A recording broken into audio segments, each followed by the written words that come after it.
Hello, I'm Ryan McEachran, and welcome to MSTA Canada's The Dig. And with this show, we have hit a major milestone, episode 50. I can't think of a better guest to celebrate this achievement with than with our friend Peter Hall, Chief Economist for Export Development Canada, who coincidentally was our guest on episode 25 of The Dig. A year ago, Peter and I were focused on the US election outcome. China was trying to make free trade deals with other Southeast Asian countries, and we were looking at countries' debt to GDP ratios as they ballooned to manage the effects of the pandemic. Fast forward 1 year, and we are facing a new variant of COVID-19 virus, Omicron, and the uncertainty of it potentially derailing our recovery. Supply chains are dysfunctional with labor shortages, and demand is increasing for everything, creating scarcity, and the fear of a sustained inflation for the first time in 30 years. It puts us in an anxious situation. But is there a silver lining, or do we head for the bunkers? Let's find out with our special guest, Peter Hall. Peter, it's really exciting to have you back on The Dig. I can't believe it's been over a year. So welcome back. Good to be back, Ryan. It's great. Thanks for the invitation to come back. It hardly feels like a year has gone by. It's everything just seems to be on fast forward right now. Exactly. I find it hard to kind of put in context time and events during time.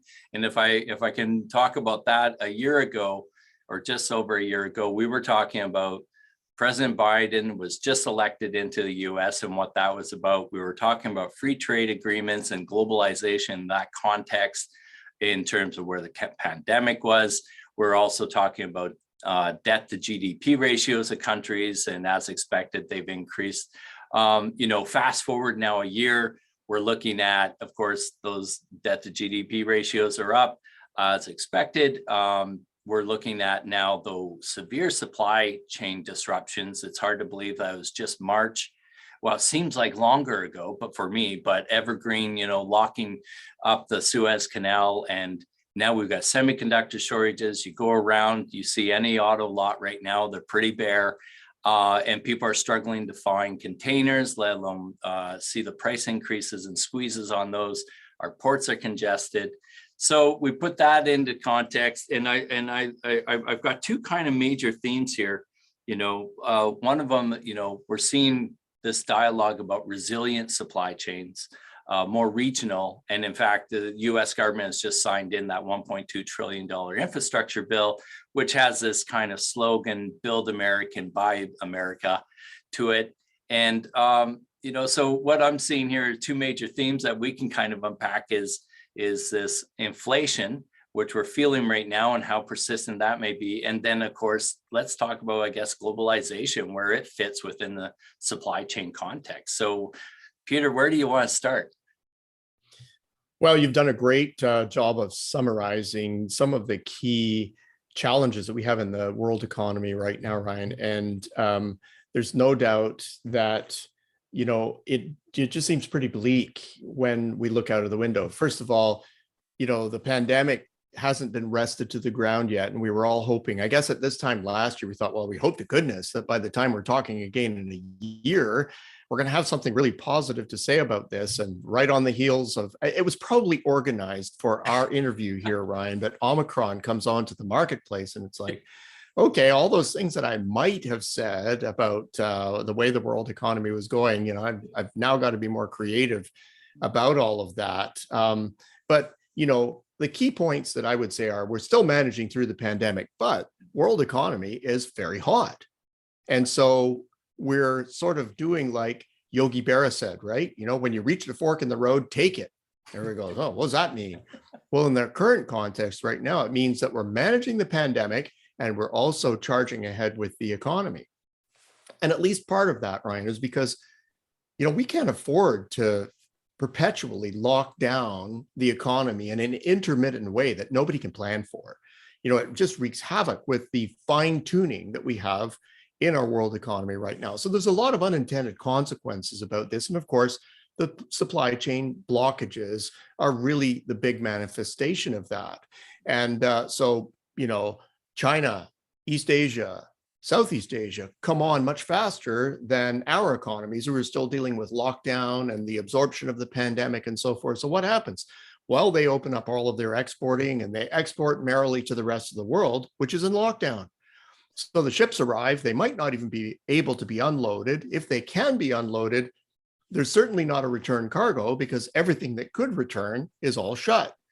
So all that does is to take a very finely tuned global logistics machine and upend it. All the stuff is now in the wrong places. So you've either got to come back empty, which is happening in a lot of cases right now, or you got to wait until you get a return load. And so in the meantime, business still has to be done. So what happens? Well, the prices go up because now you got to bring a whole bunch of empty ships with empty containers on them back to the place that can actually ship out. And you're sort of waiting for normalcy to get to return to the system. Well, we open up, well, all the ships have gone back. Right? It's like we got no ships to actually put anything in.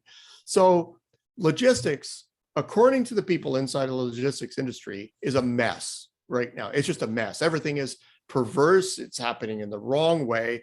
And now, of course, it's more lucrative to send it empty back to China or somewhere in Asia because the freight rates coming back have elevated so much that you can make a year's worth of income in one shipment. Well, that just upends all of the incentives. Everybody is rushing to get back across the Pacific because they're making so much money on that right now. It's going to take a while to sort it out. Supply chains are not dealing with a lack of capacity. The capacity is just in all the wrong places. And it's going to take a while to actually sort all of that out. So that's where we get on to the inflation problem. Inflation is because there's just not enough stuff. Everybody's got enough money. Most of us were still working through this pandemic, getting full-time incomes. Most businesses were actually able to keep their lights on, so they still want throughput, but we just don't have the mechanisms of actually getting this to where it needs to be in the proper amount of time. So if there's a certain amount that can actually move around, businesses are saying, well, I'm just going to bid that up because I want that stuff. And so here we have this temporary inflation problem because we have a temporary supply chain problem. That's the best way that I can add up what is actually happening here. I believe that by mid next year, we're mostly going to be back to normal. Now that presumes that the pandemic doesn't rear its ugly head again and say, okay, we now have to go into a generalized lockdown that is going to mess things up even more. And so we're crossing our fingers on that one. That's not a part of our base case assumption here. We still think that that's a low probability event simply because of the affordability of that and the fiscal implications for it. But by mid of next year, we believe that things are going to be a lot more fluid. We're all going to be breathing a whole lot easier, and we can get on with the business of actually growing this world economy. And given all the pent-up demand that's out there, there's a lot of growth ahead. Okay, so basically the thought process here is that this inflationary component is not something that's structurally going to be long lasting. We're in this kind of mix up here in that we're actually going to kind of get through this eventually. And I appreciate the fact, as you say, what we saw this fall is as when I started down this path in January of this year, it was the thought of actually physically traveling in Q4. And a lot of people were looking at me as if I had two heads, but I kept on that path. Yeah. And I was fortunate to let it happen. So we've been able to do international travel. And what I've noticed is companies have been able to start that evolution, if you will, to adapt to the existing conditions, but we're able to be more mobile. I guess the black swan event that we're fearful of here is Omicron is something that can't be put at bay with the vaccines. And as long as it can be, though, I think we can see ourselves still being able to unravel whatever issues we've had in this thing. And we're getting used to working with this new normal, if we call it that. Well, there's still a lot that's up in the air about Omicron. And when the epidemiologists and the virologists are saying we don't really know, there hasn't been enough time to actually look at it. It's enough that we've been able to identify a different strain and give it a name, but, give us a bit of time as well, because we don't know the specifics of this. Will it be more virulent? But, even if it is, Will it be more or less deadly, more or less serious in terms of hospitalization rates and so forth? None of that's known. And so it can be more virulent, but if it's less of the other two, then the seriousness with which it's treated, it's still serious, but the actual impact of the measures that are taken can be dialed one way or the other. And so that's what the world is sort of waiting for right now. Of course, equity markets are in turmoil at the moment because they're trying to find their footing. They don't know exactly what's going to happen. And that really is contingent on announcements that are coming out of various countries and so forth. The ones that are coming out of the likes of Austria and Germany are maybe the more frightening ones. And then when the ECB gets into the action, not the ECB, but the European community or the union starts saying, well, maybe we have to have a union-wide protocol for all this. And that's where it sounds like it's a little bit more generalized. Every single comment that comes out, depending on who says it, is something that can really jolt financial markets around as we try to get our minds around what the impacts themselves will be. Best we can tell at this point in time is that there's a high degree of desire to keep the economy going. And of course, let's not forget the human impact here as well. Our ability psychologically to handle another lockdown is vastly diminished. And so you see Europeans that are out there on the streets, whether vaccinated or not, saying, you're going to have to think about something else. We're just tired of this lockdown stuff. And it's not effective. Like, you lock down, the infection rates go down, you open back up again, they shoot back up again. So, let's have a better remedy here. I don't know exactly what they're asking for, but the protest movements are actually gaining way more momentum than they have before. The numbers of people that are just saying, enough already is rising. And so that's something that we have to deal with as well. We think on balance, the throughput is still going to occur. And so we should all be armed and ready to create as much capacity as we have to facilitate the growth that is with us here. And like I said, there is a lot of pent-up pressure. If you want to ask me about that, there's some pretty exciting information on how much pent-up demand there actually is, and that the greater problem right now is really trying to facilitate all the potential growth that is out there at the moment. And maybe that's where we can go here, is because one of the things I've seen is I call it in times of uncertainty, there's two things that seem to do. We seem to hoard, right? So I call it the toilet paper syndrome, where we over purchase for security, but we underinvest. And I know you've talked a lot about this, is that we're not really, we're still behind. I know you've talked about how we had really built up capacity, and we were kind of growing through that. But now it seems like we're kind of back there again, where you're talking about this demand again. And it's like, do we really have the capacity? And I guess this is an investment decision again, right? Well, absolutely. I think that what we've maybe taken our eyes off is that there's an old normal to investment that we have long since forgotten. So let me explain what I mean by that. We overinvested ahead of the global financial crisis back in 2008. There was a global bubble that was at least 5 years long. Now, typically a pre-recession bubble would be 2 to 2.5 years long. So this was at least double the bubble. And when that happens, and when you overinvest, when you get on the other side of that, so you have your Great Recession, and then you have your recovery period of time, you've got a lot of spare capacity yet. And so it's going to take a while to use that up.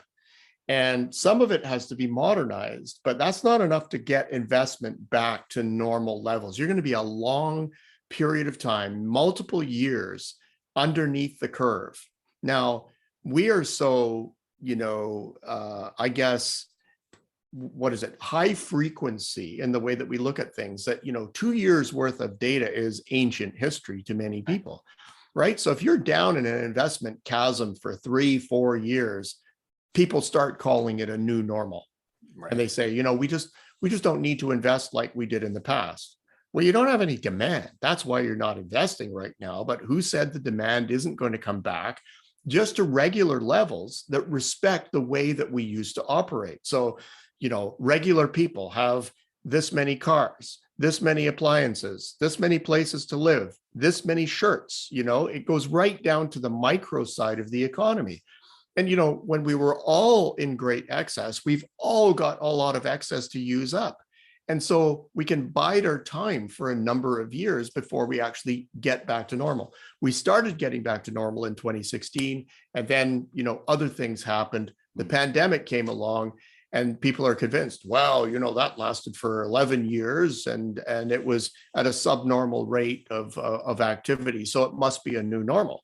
And this guy is saying it's not a new normal. And the economy is trying to come back right now. And it's got all kinds of pent up demand because we were subnormal for so many years. And a funny thing happened during the pandemic. We had far less to spend on, consumers and businesses right around the world. So we had all this income that was still coming in. Most of us, as I said before, still had our jobs through this period of time, still getting a full-time income, but not with full-time expenditures to actually spend them out on.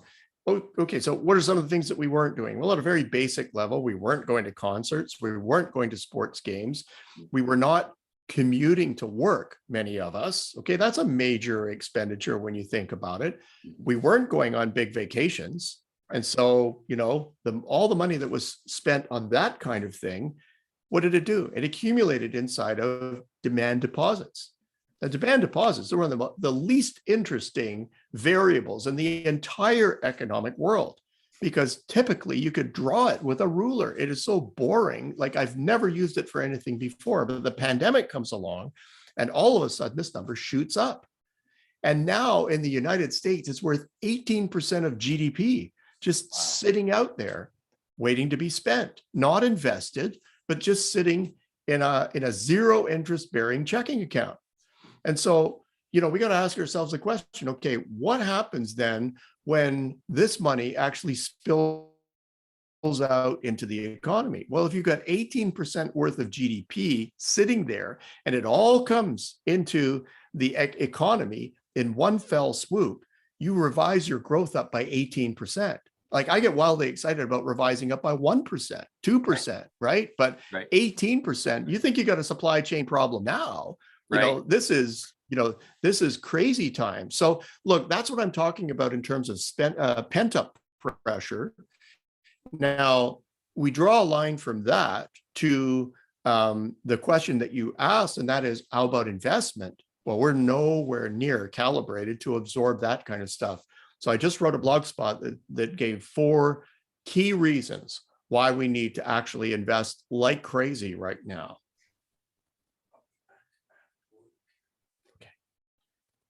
Oh, okay. So okay, I thought you were going to say what those 4 were. But okay, go see your blog. We'll go there. Well, you could ask me that question. Maybe I will. What are those 4? Number 1, it's about growth. Number 2, we need to invest because, we realize that we don't have any supply chain redundancy. So we've got to up that. Number 3, we don't have any spare labor. And if you want to go down that road, Ryan, there's a lot to say about all of that. But why would we need to invest? Why would we need to invest to compensate for the lack of labor? Well, we now have machines that can do things that people would do. You think, oh, horrors, what are you talking about? The displacement of everybody that's out there? Well, give me a break. Which way do you actually want it? Do you want the lack of labor to actually shut down your business, or would you rather invest in labor displacing equipment that's displacing labor that doesn't exist? That's something to really think about. And so that's why investment is needed. And finally, when you consider these fast growing emerging markets around the world and how that's really transforming how growth is occurring around the planet, and that it's actually increasing global overall capacity to grow. Well, we haven't calibrated our investment to that. So number one is we've got the growth there. Number two is we've got to create some supply chain resilience here. Number three, we've got to compensate for labor. And number four, we've got to get ourselves ready for a new kind of growth that is actually occurring out there. And we don't actually see the manifestation of it right now. It's there. We got to get ready for it. I hope that helps. Yeah, definitely. And that kind of, and if I can weave that into the lens of our industry too, is that I hear it, and we know it's a big issue in the service industry about trying to find people, and I'm hearing it in our industry as well as that labor thing, and to me that screams automation, and its ability to embed this kind of, and because then that ties into the productivity equation, I guess, as well, which is something we've always looked at. We've kind of seemed to be a little slow on. So there might be a couple of elements here being and again, tied to that investment. But I find companies seem to be hesitant to that investment. But when of say automation or robotics, because it's trying to understand that business case. But the ones that I'm hearing about, anecdotally at least, is once they do it, they're so happy they did it, so to speak, right? And for sure. And so it's, and that's, I think there's is just a kind of a piece to it. But you bring up that whole thing, there's this pent up demand, which then will filter through a lot of the supply chain. And we're kind of, as an industry, are kind of at that back end of it. And so to me, it's like, okay, can we invest fast enough to be prepared for it, or be confident enough to invest? Because with uncertainty, we hold back. And so are we putting ourselves into, like, once we get this supply chain thing kind of sorted out, are we setting ourselves up for a bit of a squeeze play on that once that kind of demand comes out? Is that the next potential inflationary bubble, if you will? You're delving right into core economic theory here. And, before everybody shuts us off here with me saying that, let me simply explain that what you've just illustrated is the Investment Accelerator. And essentially what that says is, look, GDP activity ramps up and there's this realization among business, oh, this is permanent. Okay, so we've got to invest now. And so with a lag, business starts to invest, and that lag, when it comes to machinery and so forth, is about 6 months long. So it's relatively short in the grand scheme of things. When it's plant, like, that's a more major undertaking. And especially in our sort of regulated world where we've got to go through layers of approval, that's probably even longer than it used to be. So being able to actually respond to that, you almost have to have the crisis first, and then everybody's ready to invest when they realize there really is too much out there to be able to handle. Well, some of that's actually happening right now. The likes of me may say, well, look, we've got enough stuff out there. We just need to get it in the right places. And business could sort of go to sleep on their investments. The carrot actually right now is, wow, we have got a shortage of supply at the moment. And those who own that supply, they see their prices going up and they're making all kinds of profits. Well, that's the magic that actually draws investment into the spectrum and says, I want a piece of that, and I think I can get there before most others. So I'm going to invest into this opportunity. You realize that the profits are there. So why is everybody falling over themselves right now to get chip plants up and established? Well, it's because the chip makers are making bank right now on all of these chip shortages at the moment. And so that's generally what happens. The realization of an opportunity ignites the investment, and those with the means are the first to jump into the fray, and they get going on that. And it's all sort of nicely automatic. We just didn't have a moment like that between 2008 and 2019, where business really realized, okay, now is our magic moment. It's time to get going again. So right. I think we're there now. I think we're having one of those moments. The realization is there, and we already see early evidence that the money is there. Even though our economies are ramping up quickly at the moment, investment is the fastest growing element of all of that, business investment. So I'm very happy to see that, and very happy to telegraph that. And, it is a moment where if you're not investing, well, your competition is. So you need to be thinking very much about doing that. And if we kind of tie it in back into the supply side, we, go back to that concept of resilient supply chains, and we're seeing kind of at least the dialogue of reshoring. To your point, the Biden administration is willing to put up significant investment to get chip manufacturing back in their country. And I think you've talked to companies and they've all said, from a security of supply standpoint, we have to reassess where we are putting. And I guess, do you see that? Do you see that as a long-term trend that we might see? How is globalization going to be affected by that kind of dynamic, dude? Well, I think absolutely, Ryan, this is a trend that has been oft discussed and not acted on, that finally business is reacting to. They realize, look, that the cost of having a far-flung supply chain is that events like this will interrupt things going forward. And I think it has sunk in that in our globalized world, there are going to be more things like pandemics and seismic events and weather events that are going to compromise a far-flung supply chain. We're not quite there where we have so much control over our world that these things are a non-issue. It's far from that right now. So in SARS-1, there was this realization that we needed to create some redundancy, something near shore that at least created a buffer. It wasn't the full operation, but it emulated it. And if our supply chain was compromised somewhere else, we at least had a stopgap source of supply that was going to keep us going. Well, as soon as SARS-1 was over, we were back to normal, and people sort of went to sleep on that. The Fukushima tsunami woke everybody up again. And there were key supply chains that were centered, or at least had key components in that zone. And they were seriously compromised by that. And probably the most prominent one was Volvo, that was shut down because of one key component that simply couldn't be manufactured anywhere else. And so the entire line got shut down. That's a crisis moment for any business, because you have the ability to produce, but one key part of that chain is gone. Okay, that was over. And the most efficient thing to do was to go back to the established supply chain.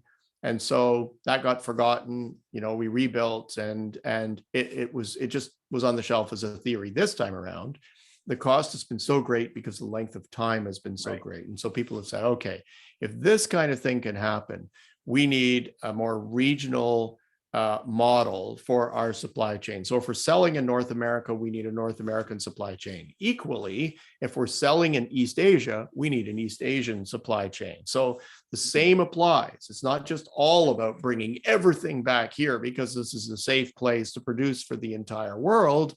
It's that we need to localize that production in the areas, in the locus areas of our sales.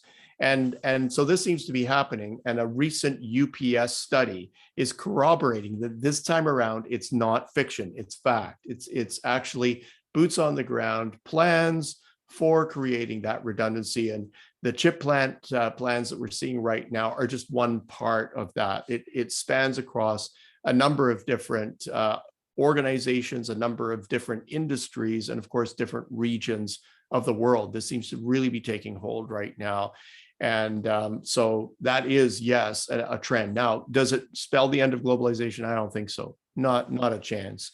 I mean, we still have labor intensive industries that are going to go to the places that have armies of reserve labor. There's just no other way to cut that. That's what brings India and Indonesia and Vietnam more into the mainstream, and maybe even Bangladesh, eventually, finally, getting higher value added manufacturing going on there that depends on people. I ramble, but you're asking great questions that really require a lot of deep thinking. And this is the best way we can actually add that up and put it all together. Yeah, exactly. Well, I appreciate you expanding on them and answering them. So let's maybe just, there's a good way for us to maybe kind of wrap things up here, is to talk about how, from your lens, we see in our industry a lot talk about the critical minerals dialogue and our discussions with Washington about how the critical minerals strategy will be unraveled. Battery electric vehicles obviously prominent too, in terms of aligning a lot of different stakeholders and value chains in the play. What are you seeing from your lens? There is a lot of buzz about this right now. The more you can, it's just like the supply chain argument, isn't it? If your critical minerals are concentrated in particular geographies, and if those geographies happen to have some kind of political compromise attached to them, well, that's a serious situation. It's sort of like food, right? That's why the Doha round with the WTO got stuck in the mud. It's because, when you're talking about food, well, that's something we can't globalize because, let's say you're Japan and the value of your land is so great for commercial purposes that you end up devoting it all to that. You can just make so much money on that. So you have no more farmland. So you're dependent on the rest of the world for your food. Then you get into military conflict with somebody, they put a blockade around you, you've got no domestic capability of doing anything like that, you're in serious trouble. Well, okay, let's leave food behind, but let's remember the story and why the WTO process just ran into a brick wall on that one. And let's actually cut and paste that over to critical minerals. Same kind of thing, right? If your technology is dependent on access to these things, it sort of becomes the new food, right?